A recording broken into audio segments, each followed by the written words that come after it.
I'm very angry about what's going on in the Johannesburg fire situation. Now, for those that don't know, because the media is deliberately misleading people, politicians are always saying things that try and confuse and mislead people. Let me break it down to you so you're...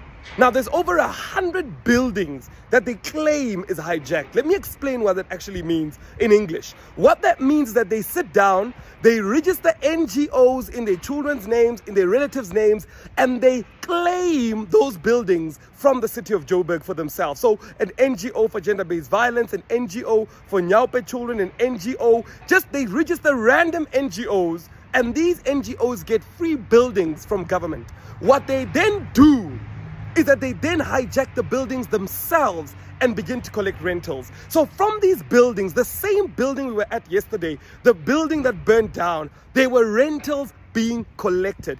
People who lived in the area informed us that they were people who came in and collected rentals. Now, this is a building that's been given to NGOs. Why are rentals being collected? This is an actual building that somebody, through an NGO, owned, and then thereafterwards pretended as though it's hijacked, and they were collecting rentals. Now, when we did the calculations ourselves, the rentals were about 300,000 rand being collected every month in cash.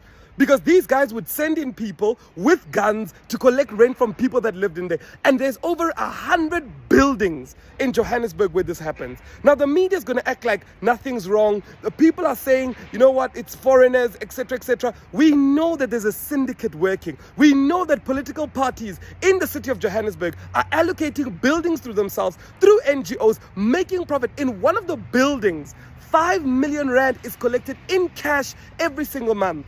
And the reason they all blame is to say, no, these NGOs take the people to court and they actually force people, the city can't do anything, our hands are tied. Of course they do that. They're collecting funds every single month.